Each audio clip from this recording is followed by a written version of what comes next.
सभी श्रद्धामयी, आनंदमयी, करुणामयी, भक्ति रस से ओतप्रोत आप सभी भक्ति स्वरूपा देवियों एवं सज्जनों, भगवान की जब अकारण करुणा होती है तो जीवन में सत्संगमं च लभते पुरुषो यदा वे, तो सत्संग की प्राप्ति होती है। जो मेरे गोविंद हैं, प्रभु हैं, अकारण करुणा वर्षाते हैं। श्री राघव जी की कृपा जो अकारण मिलती है, उसका सबसे बड़ा कारण कि आप जब रास्ते में निकले आपको पता भी नहीं है और आपके बगल से दाहिनी तरफ से कोई गऊ निकल गई, गाय माता निकल गई और आप अपने मस्ती में चले गए, लेकिन भगवान ने वो कृपा कर दी। गऊ के दर्शन से ही भगवान के दर्शन का लाभ मिलता है, वो कारण करुणा हो गई। कोई वेद पाठी ब्राह्मण आप घर से निकले किसी कार्य के लिए, सामने से आता हुआ मिल गया, आपके उस कार्य की सिद्धि का सूचक है, क्योंकि भगवान ने अकारण करुणा कर दी। आपको पता चलेगा कार्य सिद्ध हो जाएगा। ऐसे ही जब आप अपने घर से निकलते हैं, रास्ते में कहीं भगवान का मंदिर मिल गया, भगवान की झांकी मिल गई, ये गोविंद की अकारण करुणा हो गई, जिसके फलस्वरूप वो पुण्य हमें प्राप्त हो जाता है। और जब कभी कोई ऐसी घटना घटित होती है तो हम यही कहते हैं कि भगवान की पता नहीं कब की कृपा है कि जरा सा खरोंच भी नहीं आया और हम सकुशल बच गए। ये भगवान की अकारण करुणा का फल है। क्योंकि गोविंद तो ऐसे हैं कि कहते हैं मेरा जो स्वरूप है वह विप्राह वेदाह गावश्च, ब्राह्मण वेद गाय यज्ञ ये मेरे स्वरूप हैं। जो इनको पूजित कर लेता है वो समझिए साक्षात मुझे पूजन कर रहा है, मेरा पूजन कर रहा है। तो ऐसी परिस्थिति में कई बार अकारण करुणा हो जाती है। एक महात्मा थे, सड़क के किनारे पर बैठे हुए हरि का नाम ध्यान कर रहे थे, भगवान का चिंतन कर रहे होते हैं। उतनी ही देर में एक राजा अपनी हाथी की सवारी लिए निकलता है। देखा महात्मा हैं, बड़े सिद्ध लग रहे हैं। हाथी से उतर करके जा करके महात्मा के चरणों में प्रणाम किया और कहते हैं कि महाराज आपके दर्शन से मन में बड़ी प्रसन्नता मिल रही है, बड़ा कल्याण हो रहा है, लेकिन मैं बहुत परेशान हूं, मैं ज्वर से पीड़ित हूं, मेरा ज्वर उतर नहीं रहा है। कृपा करके कोई उपाय बतला दीजिए जिससे ये ठीक हो जाए। महात्मा ने कहा राम राम करो सब ठीक हो जाएगा। राजा को बड़ा क्रोध आया कि राम राम तो मैं रोज करता हूं। राजा ने कहा महात्मन राम राम मैं रोज करता हूं, किंतु आज तक ठीक नहीं हुआ, मैं परेशान हूं काफी समय से। महात्मा ने फिर वही उत्तर दिया कि राम राम करो सब ठीक हो जाएगा। राजा को बड़ा गुस्सा आया और कहते हैं कि हम आपके पास आए अपनी विपत्ति को लेकर के, और आपने उसको यूं ही धकेल दिया कि जाओ राम राम करो ठीक हो जाएगा, जबकि मैं आपसे कह रहा हूं कि मैं बहुत दिनों से राम राम कर रहा हूं लेकिन ठीक नहीं हो रहा है। महात्मा ने कहा, राजन इसका उत्तर हम तुमको 1 महीने के बाद देंगे। जाओ तुम राम राम करो, 1 महीने के बाद हम तुम्हारे राज्य सभा में आएंगे, वहीं पे उत्तर दूंगा। महात्मा की बात राजा मन में विचार किया, कोई बात नहीं, 1 महीने इंतजार करते हैं, देखते हैं। राजा तो राजा वो भूल गया। जैसे ही 1 महीना पूरा हुआ, वो महात्मा घूमते हुए राज दरबार में पहुंच गए। जब पहुंचे तो राजा ने बड़ा आव भगत किया, आइए आइए महाराज आइए। लेकिन महात्मा जी तो पहुंचते ही दरवाजे से ही जोर से चिल्लाए, इस मूर्ख राजा को बंदी बना लो। सिंहासन पर जो विराजमान है, अब उसके जितने सैनिक थे सब इधर उधर देखने लगे, लेकिन कुछ बोल नहीं सके। फिर महात्मा ने जोर से आवाज लगाई, क्या देखते हो, मैं कह रहा हूं इस मूर्ख राजा को बंदी बना लो। लेकिन कोई गया नहीं बंदी बनाने के लिए। उल्टे राजा को क्रोध आ गया। उस राजा ने आदेश दिया, इस भिखारी संत को बंदी बना लो। तुरंत राजा के सैनिक दौड़े और उस महात्मा को पकड़ लेते हैं। महात्मा ने कहा, राजन बस, तुम्हारे प्रश्नों का उत्तर यही है। मैं जब तुम्हारे दरबार में आया और मैंने तुम्हारे सैनिकों से कहा इस राजा को बंदी बना लो, तो कोई भी नहीं उठा तुम्हें बंदी बनाने के लिए। लेकिन गद्दी पर बैठे हुए जैसे आपने कहा कि इसको बंदी बना लो, सारे दौड़ पड़े और मुझे बंदी बना लिया। जीवन का कटु सत्य यही है, हर व्यक्ति राम राम कर रहा है लेकिन उसके दुख दूर नहीं हो रहे हैं। लेकिन जब संत की शरण में जा करके गुरु का आशीर्वाद ले करके गुरु से प्रार्थना करते हैं और गुरु वही मंत्र आपको कहता है कि राम राम करो, तुम्हारे दुख दूर हो जाएंगे, वो अपनी तपस्या में से, पूंजी में से आपके लिए कल्याण की कामना करता हुआ उस मंत्र को प्रदान करता है, जिसके प्रभाव से आपका कल्याण हो जाता है। यही होता है, हर व्यक्ति हमेशा कर रहा है लेकिन उसका फल तब तक नहीं मिलेगा जब तक कोई सतगुरु सच्चा संत आपको रास्ता नहीं बतलाएगा। वो अपनी कृपा में से, अपने तप में से आपको कुछ देगा नहीं, तब तक उसका फल मिलने वाला नहीं है। जीवन का यही कटु सत्य है। जब भी आप किसी को कुछ प्रणाम करते हैं तो अपनी तप की पूंजी में से कुछ ना कुछ आपको दे देता है, और जब वो देता है तो वही कल्याणकारी हो जाता है। महात्मा को राजन ने प्रणाम किया और अपने दुख का ब्यौरा बतलाया।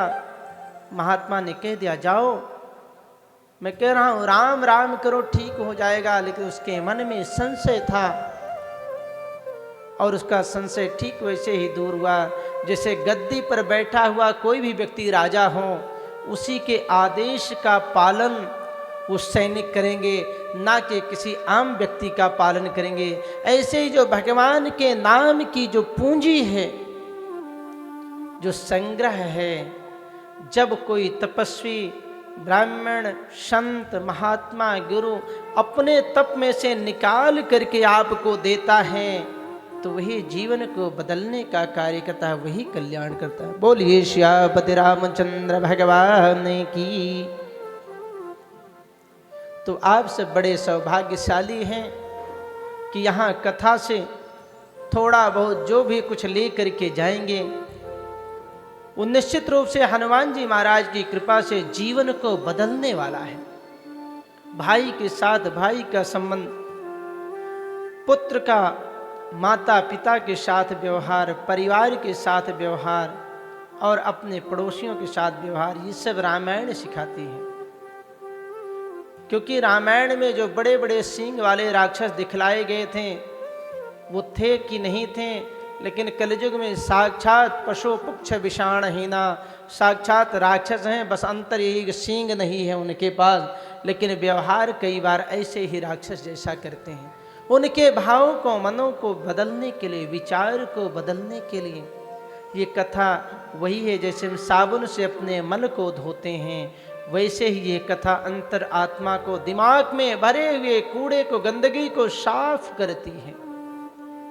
कथा वही है जो मन की हर ले व्यथा, जो निश्चित रूप से शांति को प्रदान करे, सुख देने वाली होवे, जिसका हम चिंतन कर सकें, हरि नाम का चिंतन करके भगवान को प्राप्ति का साधन बनाएं, वही कथा है।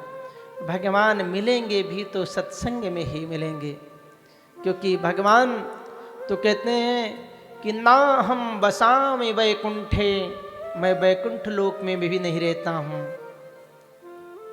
मैं वैकुंठ लोक में नहीं रहता हूँ, ना मैं ज्ञानियों के हृदय में रहता हूँ। कहाँ रहते हैं प्रभु? मत भक्ता यत्र गायन्ति, मेरे भक्त जहाँ मेरा गुणानुवाद करते हैं, तत्र तिष्ठामि केशव, मैं वहाँ रहता हूँ जहाँ मेरे भक्त मेरा गुणानुवाद करते हैं। इसलिए भगवान तो वहीं जाते हैं जहाँ भक्त पुकारा करते हैं, बुलाया करते हैं। कल के प्रसंग में हम सब ने सुना कि भगवान माता सबरी से मिलने के लिए गए। सबरी ने बुलाया नहीं था, गुरु ने कह दिया था चिंता मत करो, मैं तो यहाँ से जा रहा हूँ, लेकिन भगवान आएंगे, तुम्हें दर्शन दे करके जाएंगे। भगवान भटके नहीं, आज भटकाए गए हैं। गुरु के वाक्य के कारण आज जंगल में भटक रहे हैं और रास्ता बदल गया।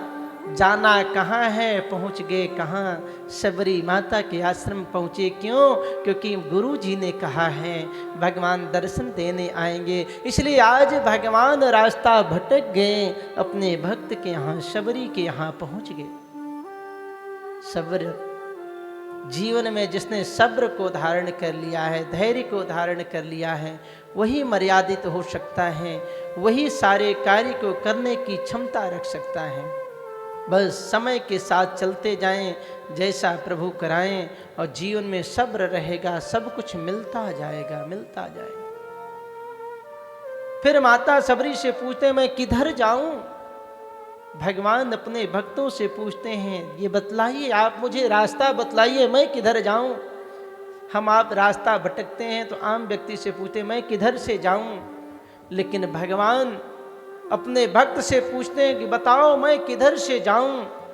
और भक्त जो कह देता है कि महाराज थोड़े समय यहीं रह जाओ, भगवान वहीं रुक जाते हैं।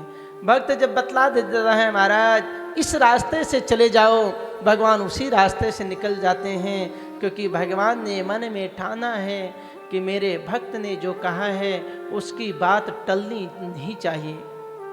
मेरी बात टल जाए चलेगी, लेकिन मेरे भक्त का मान नहीं टलना चाहिए।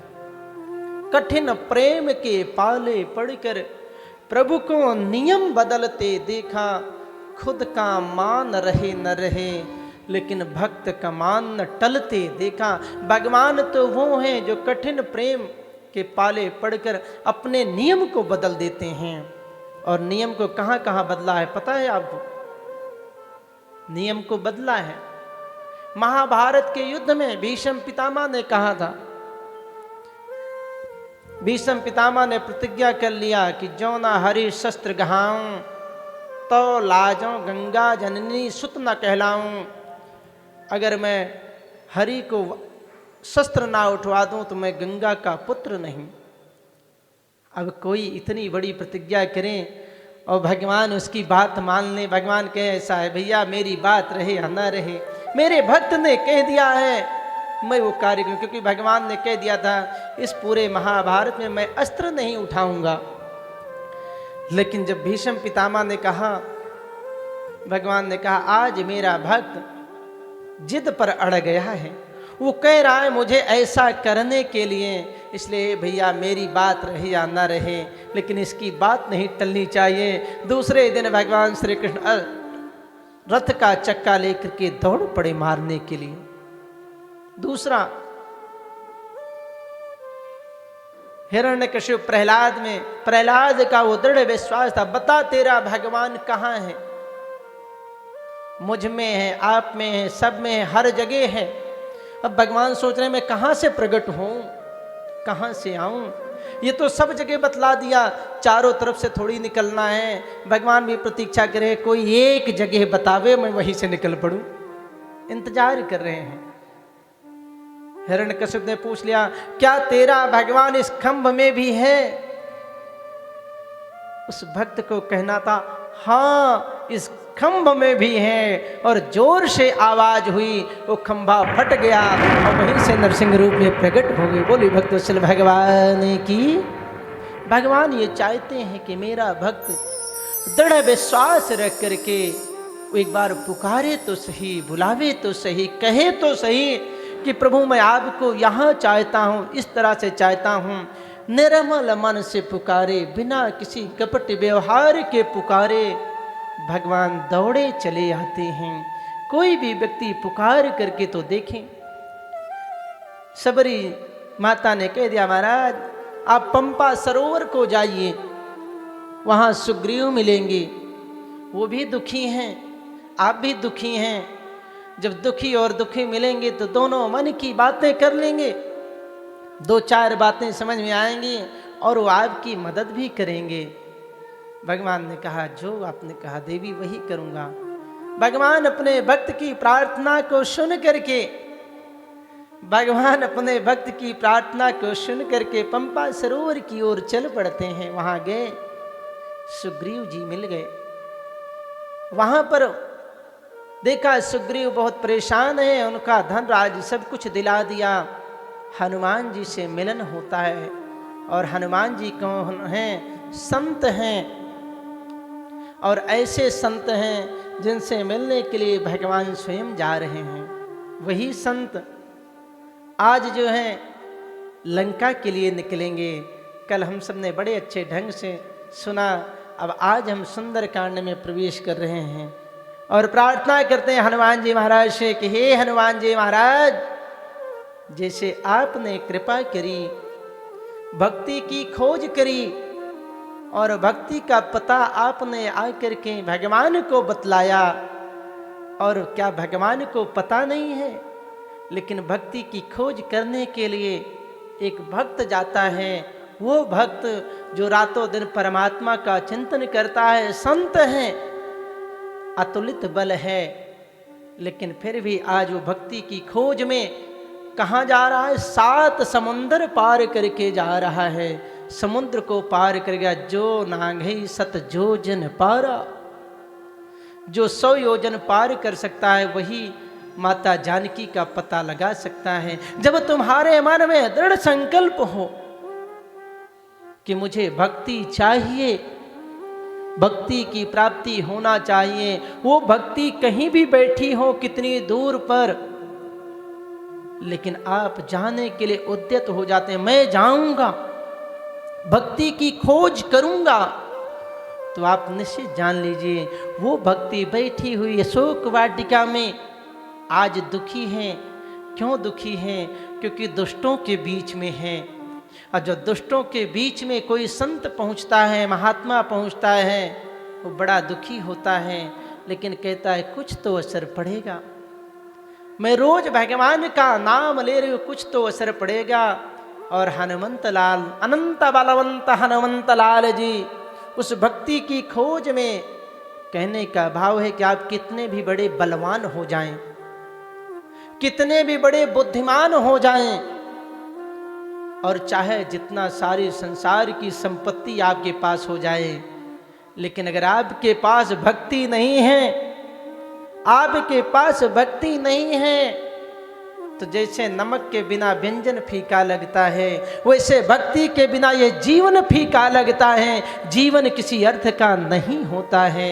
इसीलिए भक्ति की खोज में हनुमान जी जाते हैं। और कौन जाते हैं? ज्ञानी नामम अग्रगण्यम, जो ज्ञानियों में अग्रगण्य हैं, अतुलित बलधामम हैं, वो हनुमान जी महाराज भक्ति देवी की खोज करने के लिए निकल पड़ते हैं। और जब बात ही बात में उनको पता चल गया कि भक्ति कहाँ विराजमान है और भगवान और भक्त को मिलाने का कार्य आपको है, आप क्या कर रहे हैं? वो तो भजन कर रहे थे, राम सिया राम जय जय राम, बोलो राम सिया राम जय जय राम, राम राम सिया राम जय जय राम, राम सिया राम जय जय राम, बोलो राम सिया राम जय जय राम, राम सिया राम जय जय राम, राम सिया राम जय जय राम, बोलो राम सिया राम जय जय राम, ओ राम सिया राम जय जय राम, राम सिया राम जय जय राम, बोलो राम सिया राम जय जय राम। बोलिए श्यापति रामचंद्र भगवान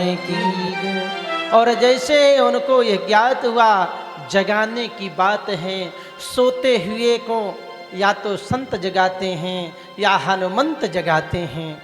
जब संत जगाएंगे तो भक्ति से मिलाएंगे, लेकिन जब कोई सांसारिक जगाएगा तो संसार से मिलाएगा, यही अंतर होता है। इसलिए वास्तव में भगवान और भक्ति की प्राप्ति के लिए कोई संत जगाए जीवन में तो बहुत अच्छा होता है। कथा यही काम करती हैं, सोते हुए को जगा देती हैं, उसके अंदर जो छुपी हुई भक्ति है उसको जागृत कर देती हैं और यही सिखलाती हैं कि तुम इनकी शरण में चले जाओ, तुम्हारा उद्धार हो जाएगा, इसमें कोई दो राय नहीं है।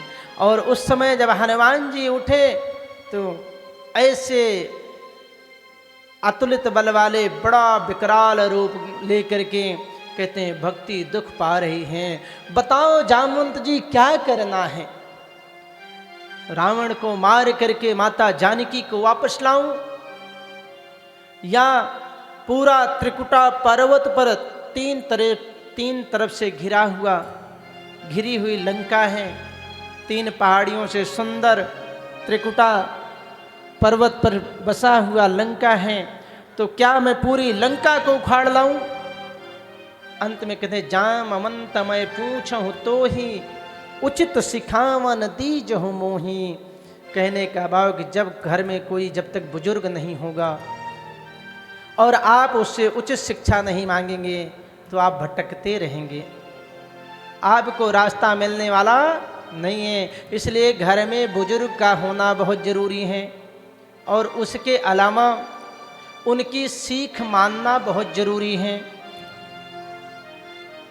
जामवंत जी ने कहा तुम्हें ये सब कुछ नहीं करना है, पहले नीचे आओ, कनक भूधराकार शरीरा नीचे आओ, तुम्हें सिर्फ इतना ही करना है, जा करके पता लगाना है, आ करके रघुनाथ जी को बतलाना है। आप विश्वास करिए अगर उस समय जामवंत जी ना होते तो पूरी राम कथा उसी दिन समाप्त हो जाती, इससे आगे राम कथा जाती ही नहीं। क्योंकि जब हनुमान जी अपने स्वरूप में पहुँचे तो उनका एक ही बात थी कि पूरे लंका को तहस नहस कर दूं, रावण को मार करके मैं माता जानकी को वापस लाऊं। और जब ये कार्य ये कर देते तो बाकी का काम क्या रह जाता। इसीलिए घर में बुजुर्ग का होना बहुत जरूरी है। बूढ़ो एक का सगुन बिचारी, भरते ही मिले ही न हुई है रारी। बूढ़ा व्यक्ति हो जो होता है ना, वो सोच विचार करके अपने संतान को, परिवार को ये कहता है कि इसको ऐसे करो तभी ये कार्य सिद्ध होगा। तो जामवंत के वचन सुहाए, सुन हनुमंत हृदय अति भाए। उन जामवंत जी के वचन को जब सुना हनुमान जी तो बड़े प्रसन्न हुए। कहा ठीक है महाराज, जितना कह रहे हैं आप उतना ही करेंगे। और लेकिन कह दिया कि आप तब तक मेरा इंतजार करेंगे जब तक मैं उस पार से लौट ना आऊँ, मैं जा रहा हूँ, लेकिन आप लोग मेरा यही इंतज़ार करें। क्यों? अगर इंतज़ार नहीं करेंगे तो अगर लौट करके गए तो वहाँ युवराज मार देंगे कि तुम राजा मार देंगे सुग्रीव की, बिना पता लगाए चले आए। इसलिए अपने प्राणों की रक्षा चाहते हो तो यहीं पर बने रहना, कहीं जाना नहीं। मैं जब आऊँ तब साथ में चलना। अब हनुमान जी महाराज लंका जाने के लिए तैयार हो गए। तो सिंधु के समीप एक सुंदर पर्वत था वहीं पे बगल पे, और हनुमान जी महाराज जय श्री राम कहते हुए कौतुक में ही, खेल खेल में ही उछल करके जा करके उस पे पहुंच गए। विज्ञान ये कहता है कि जब कोई वस्तु जब आगे बढ़ने के लिए जोर लगाती है तो उससे डबल जोर वो पीछे को धक्का देती है, तब वो जा करके आगे की ओर उछलता। हनुमान जी उछले कौतुक में ही, और जो पहाड़ है उस पहाड़ पे जैसे ही पैर रखा और जोर से धक्का लगा करके जब उछले, कहते हैं वो पाताल में चला गया। जो पहाड़ था तुरंत पाताल में चला गया। जय गिरि चरण दे हनुमंता, चलो सुगा पाताल तुरंता। जैसे ही उन्होंने पैर से दबाया वैसे वो पाताल में चला गया। तो जिमी अमोघ रघुपति करवाना, यही भांति चलो हनुमाना। यहाँ पर संकेत दे दिया कि जैसे भगवान के बाण अमोघ हैं, आज तक निशाना कभी चूकता नहीं है। अगर उनका बाण चढ़ गया तो शत्रु का संहार करके ही लौटता है। उसी प्रकार से आज हनुमान जी चले हैं, अर्थात हनुमान जी को भी रोकने वाला कोई नहीं है। ना तो राघव जी के बाण रुकने वाले हैं और ना हनुमान जी का वेग कोई रोक पाने वाला है। दोनों एक ही तरह से चल रहे हैं, लक्ष्य की प्राप्ति करके ही लौटने वाले हैं। निकले महाराज, और जब आगे चले तो जलने दे रघुपति दूत बिचारी, तय मैं नाहक हूँ ही श्रमहारी। जलनिधि समुद्र के एक मित्र हैं, मैनाक नाम के पर्वत, वो निकल आए। और हनुमान जी के पिताजी के भी मित्र हैं, वो निकल आए कि इतना बढ़िया काम करने के लिए जा रहे हैं तो इनको थोड़ा सा बीच में विश्राम दे दूं, नहीं तो थक जाएंगे। तो जब हनुमान जी से कहते हैं अरे अरे अरे रुको महाराज रुको, हम तुम्हारे पापा के मित्र हैं, मैनाक पर्वत, थोड़ा सा विश्राम कर लो। हनुमान जी ने कहा कि हनुमान ते ही परसान, कर पुण्य कीन्ह प्रणाम। हनुमान जी ने उनको स्पर्श किया और कहा महाराज हम आपको प्रणाम करते हैं, आप हमारे पिताजी के मित्र हैं, लेकिन क्षमा चाहता हूँ। राम काज कीन्हे बिनु मोहि कहाँ विश्राम। भगवान के कार्य को किए करने के बिना मुझे विश्राम मिलने वाला नहीं है। पहले भगवान का कार्य फिर विश्राम। और आज का समय होता तो कहते रुक जाओ रुक जाओ। अच्छा देखो, जीवन में सबके लिए सोना एक ऐसा है, मैनाक पर्वत जो है ना वो सोने का है पूरा, और सोना किसी को भी रोक सकता है। मान लो किसी की पिताजी की अंतिम सांसें गिन रहे हों और दवा लेने के लिए गए दुकान पे, और वहाँ पर कोई व्यक्ति मिल जाए, कहते भैया ऐसा है जल्दी से दवा दे दो, पिताजी की तबीयत खराब है, ले करके जा रहे हैं। और दूसरा व्यक्ति कहे ऐसा है तुम्हें 5 ग्राम सोना देंगे, तुम थोड़ी देर रुक जाओ हमारा ये काम कर दो। कहेगा फ्री में मिल रहा है 5 ग्राम सोना। कहेगा अच्छा नहीं नहीं नहीं पिताजी की तबीयत ज़्यादा खराब है। कहते अच्छा भैया 500 ग्राम दे देंगे। अरे 500 ग्राम तो बहुत होता है, ले ले। नहीं नहीं नहीं नहीं पिताजी की तबीयत ज़्यादा खराब, मुझे तो जाना है। कहते 5 किलो दूंगा।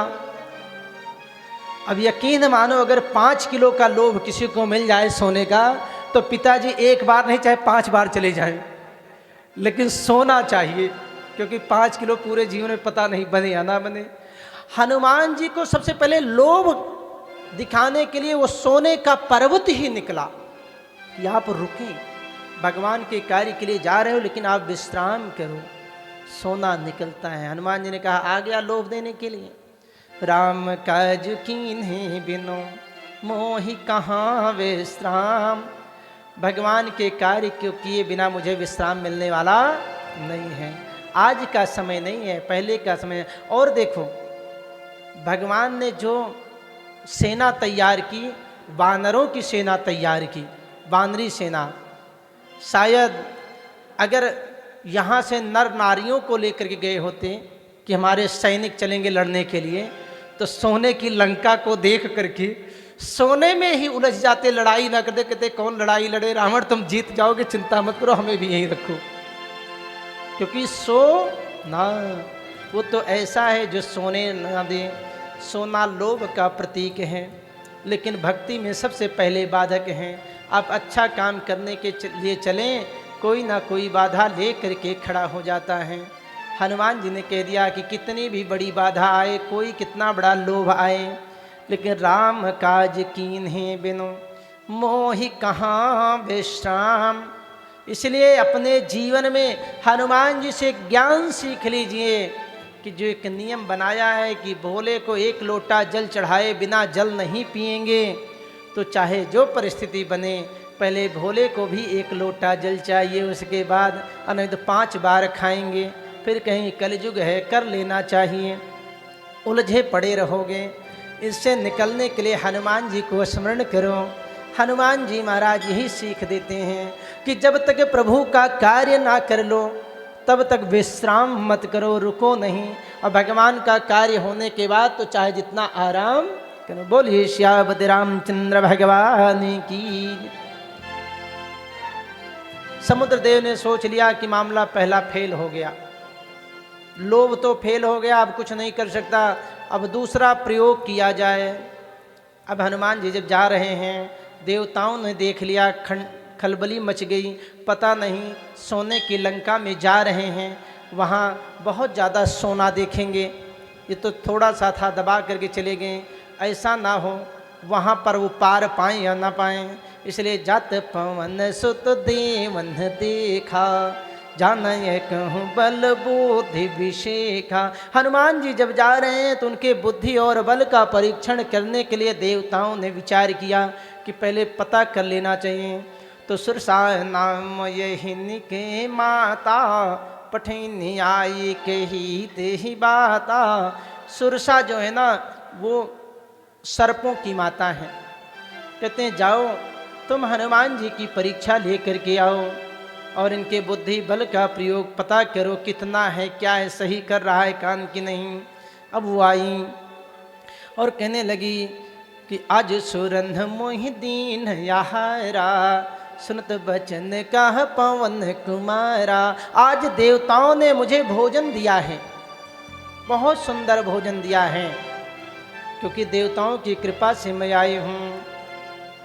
आज सुरन मोहि दीन यारा। हनुमान जी ने कहा यहाँ तुम्हें कहाँ आहार मिल गया, सुनत बचन का पवन कुमार, यहाँ कहाँ भोजन मिल रहा है, हवा में चल रहे हैं और तुम बीच में समुद्र से निकल रही हो। अरे आहार अगर मिलना भी है, जल जीवों को खाना है तो जल के अंदर मिलेगा, बाहर क्या मिलेगा, तुमने तो मेरा रास्ता रोक दिया। वो कहती ना, देवताओं ने बतलाया है तुम ही सबसे बढ़िया आहार हो, क्योंकि तुम में बहुत बल है। यहाँ पे हनुमान जी ने कहा हे माता, राम काज करी फिर मैं आऊं, सीता कही सोधी प्रभु ही सुनाऊं। मैं राम कार्य के लिए जा रहा हूँ, मैं राम जी के कार्य को करके आ जाऊं और सीता माता के शुद्ध हाल चाल जो है प्रभु को सुना दूं, फिर उसके बाद तुम जैसा कहोगे वैसा कहना, तुम मुझे खा लेना। तो कह रही है तब तब बदन पैठी हूँ आई, सत्य कहूँ मोहि जान दे माई, कौने हो जतन दे नहीं जाना, ग्रस न मोहि कहो हनुमाना। अनेकों प्रकार से हनुमान जी ने वंदना किया, माँ जाने दो, लेकिन कहती क्या भरोसा, तुम जाओ और लौटो या न लौटो, इसलिए मैं नहीं जाने दूंगी, मैं तो पहले तुम्हारा आहार करूंगी, पहले तुम्हें खाऊंगी।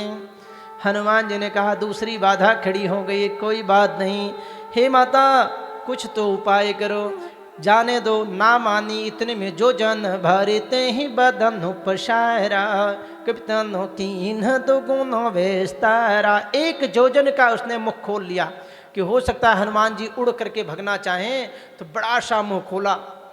जब बड़ा सा मुंह खोला तो हनुमान जी ने तुरंत अपना दूना रूप दिखा दिया। जैसे ही दूना रूप दिखाया तो उसने उनका भी दूना दिखाया। इस तरह से करते करते सोराह जो जन मुख ते ठयऊ, तुरत पवन सुत 32 भयऊ। जस जस सुरसा बदन बढ़ावा, ताशु धून कपि रूप दिखावा।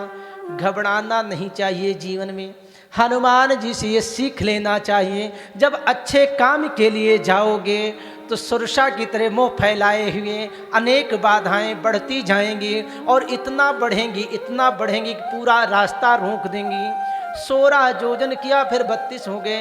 तुम भी उसी मेहनत से लगे रहो, आज नहीं तो कल, कल नहीं तो परसों सफलता मिलनी है। केवल हनुमान जी की तरह पीछे मत हटो। अंत में वो समस्या इतना मुंह बढ़ाई, बहुत जब बड़ा कर लिया, हनुमान जी ने महाराज ने विचार किया अच्छा मौका है, ये खाने की ही तो जिद कर रही हैं। अरे हनुमान जी महाराज उसके मुख में प्रवेश किए और जा करके सारे दांत वगैरह गिन करके और पूरे पेट में घूम करके कानों से बाहर निकल आए।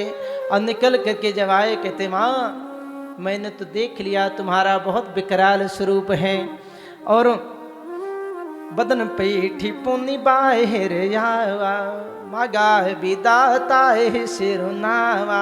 हे माता मैं तो तुम्हारे पेट में भी गया और वहाँ से भी लौट आया, इस नाते से मैं तुम्हारा पुत्र हुआ और अब जो है आप नहीं खा पाई तो मैं क्या करूँ, मुझे अब जाने दें। तो उतने में कहती हैं सुषा मोहि सुरन जे लाएगी पठावा, बुद्धि बल मरमु तोर मैं पावा। देवताओं ने जिस कार्य के लिए मुझे भेजा था वो मैं सब जान ली। उन्होंने यही कहा था बुद्धि बल की परीक्षा करना लेना और तुम सब प्रकार से उसमें पास हो गए हों। इसलिए राम काजु सब करिहूँ, तुम बल बोधि निधान।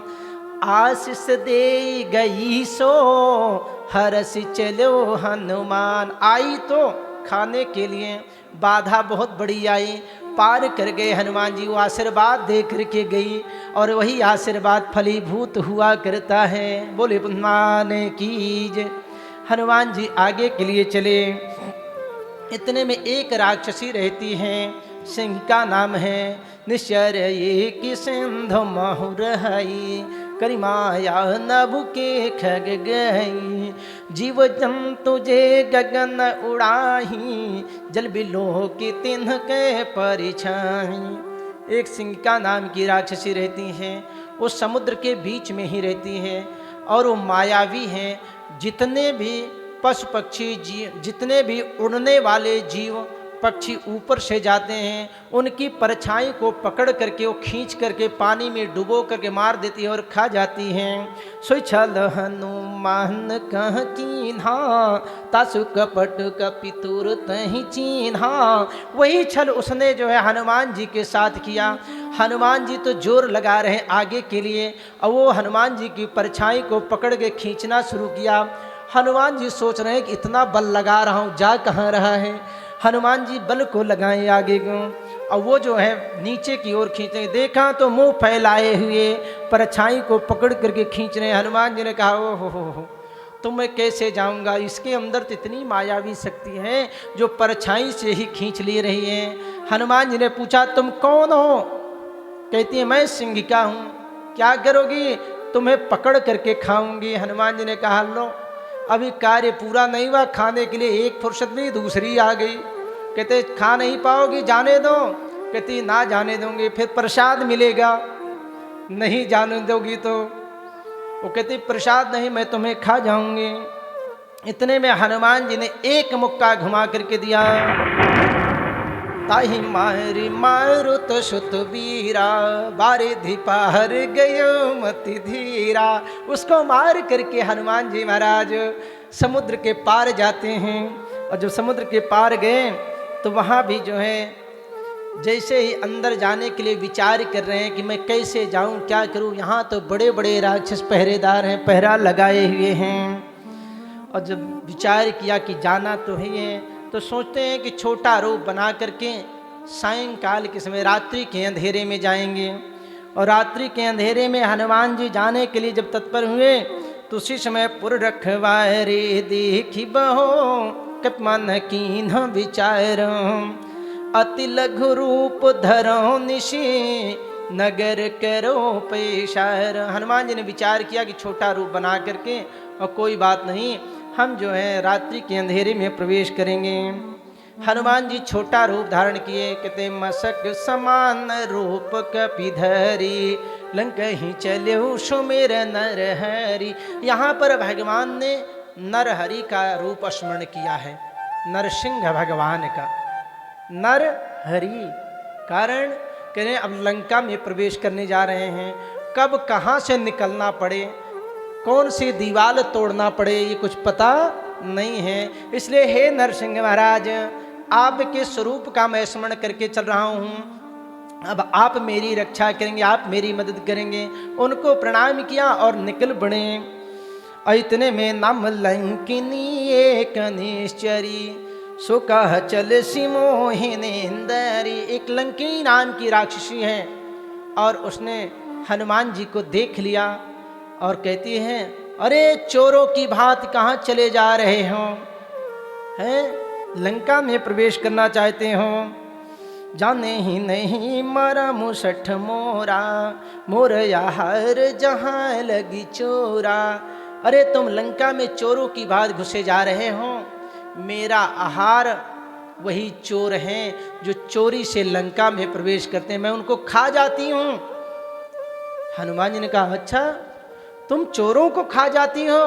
कहते हाँ। तो कहते हैं जो सबसे बड़ा चोर तुम्हारे यहाँ बैठा है, आज तक तो उसको ना खा सकी, रावण। उससे बड़ा चोर कौन होगा? उसने मेरी जानकी माता का हरण कर लिया है, चुरा करके लाया है, पता है तुमको? वो कहते चुप कर बानर, कुछ ज़्यादा ही बोलता है, आज मैं तुझे खा लूँगी तो मेरा हृदय शांत हो जाएगा। हनुमान जी ने कहा, मुझे खाएगी? कभी और कुछ खा ले? कहती नहीं, चोरों का आहार मैं करती हूँ।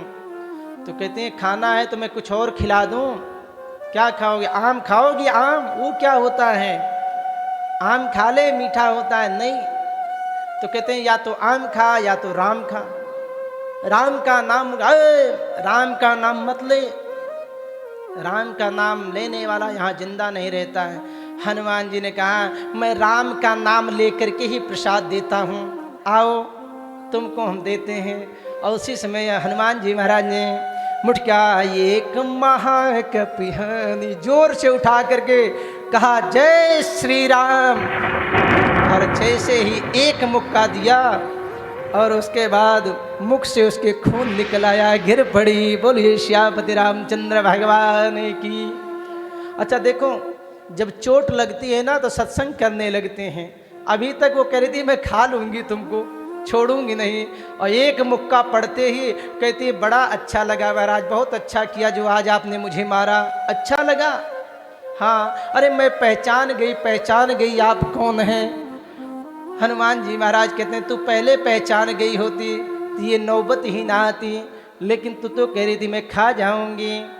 जब बार बार कह रही थी तो मैं खा जाऊंगी, तब नहीं समझ में आया। कहती ना, मैंने पहचान लिया तुम कौन हो, तुम तो रामदूत हो। अरे वाह। और सत्संग करने लगी। इसका मतलब चोट लगने के बाद ही सत्संग करते हैं। राक्षसी वो सत्संग करने लगी। पुनशम भारी उठी शोलंका जोरी पानी कर विनय शंका। दोनों हाथों को जोड़ करके कहने लगी जो मेरे मन में शंका थी ना वो दूर हो गई, मैंने पहचान लिया तुम कौन हो। कहा कैसे पहचाना? कहा जब आपकी मुठकिया पड़ी ना तो मैं विकल हो करके गिर गई, और ब्रह्मा जी ने जब मुझे वरदान दिया था तो यही कहा था कि जैसे ही विकल हो सित कपि की मारे तब जान सो निश्चर संहारे। अगर बंदर के मारने पर तुम विकल हो जाना तो निश्चित रूप से समझ लेना कि अब राक्षसों का संहार होने का समय आ गया है। अब निश्चित रूप से सारे राक्षस मारे जाएंगे, ये निश्चित हो गया। हनुमान जी ने कहा अच्छा, हमें तो पता ही नहीं था, तुम इतना बतला दे, चलो कुछ और काम करेंगे। तो कहते तात मोर यति पुण्य बहुता। हे तात, मेरा पुण्य बहुत अच्छा हुआ, आपके दर्शन हुए, क्योंकि भक्त के दर्शन से मेरा उद्धार हो गया। देखो नयन राम कर दूता, अपने नेत्रों से मैंने राम जी के दूत को देख लिया, नहीं तो मुझे तो पता ही नहीं चलता। हनुमान जी महाराज कहते हैं कि जब प्रसादी मिल जाती है तो सबको यही जो है पता चल जाता है, अब तुम राम का नाम जपो, तुम्हारा भी उद्धार हो जाएगा। अब वो सत्संग करे, तात स्वर्ग अपवर्ग सुख धरिय तुलायक यंग, अतुलन ताहि शकल मिले जो सुख लव सत्संग। हे महाराज आप मिले बड़ा अच्छा हुआ। स्वर्ग तात स्वर्ग अपवर्ग सुख, वो स्वर्ग का सुख उतना अच्छा नहीं है, न धरती का सुख उतना अच्छा है जितना सत्संग का मिलता है। तो भगवान की कथा जहाँ मिले, परमात्मा की कथा जहाँ मिले, उसकी बराबरी वो नहीं कर सकता है। जब सत्संग करने लगे, हनुमान जी ने आशीर्वाद दिया और आगे निकले। अब आगे चलते हैं। प्रभु सिन्हा गहरे कीजे सब काजा, हृदय राखी कौशलपुर राजा। अब नगर में प्रवेश करते हैं और यहाँ पर तुलसीदास बाबा ने एक चौपाई लिखी कि गरल सुधारी पुकरहि मिताई, गोपद सिंधु अनल शीतलाय। जब भगवान की कृपा हो जाती है, भगवान के कार्य के लिए निकलते हैं, तो गरल सुधार विष भी अमृत हो जाया करता है। शत्रु भी मित्र की भाषा बोलने लगते हैं। और ये देख लो, अभी ही लंकिनी जो है तुरंत उनको रास्ता बतलाने लगी, कहती महाराज आप मिले बड़ा अच्छा हुआ, ऐसे ऐसे चले जाओ, आगे के लिए बहुत बढ़िया है, अब लंका में प्रवेश कर जाओगे। जब भगवान की विशेष कृपा होगी, परमात्मा की कृपा होती है, तो कितना भयंकर से भयंकर रास्ता भी आसान हो जाता है। अब हनुमान जी महाराज प्रवेश कर गए। करें कि अति लघु रूप धरो हनुमाना, पैठा नगर सुमिरि भगवाना। भगवान का नाम ध्यान करें। अब आप विचार करिए कि उस समुद्र को पार करने के लिए हनुमान जी के पास क्या शक्ति है? जिह्वा पर प्रमोद्रिका मेली मुख माही, जलधि लांघी गे आचरज नाही। वो मुद्रिका तो वही है जो केवट ने लौटाई थी, और उसने कहा था कि राम कभी बेचा नहीं जाता, उसमें राम का नाम अंकित है। और राम नाम जब जिह्वा पे पड़ जाए, उसके सहारे हनुमान जी महाराज भव सागर को पार कर देते हैं। नहीं तो आप कितना भी करते रहें, जब हरि नाम नहीं होगा तो आप पार नहीं हो सकते। बोलिए श्यामपति रामचंद्र भगवान की जय। राम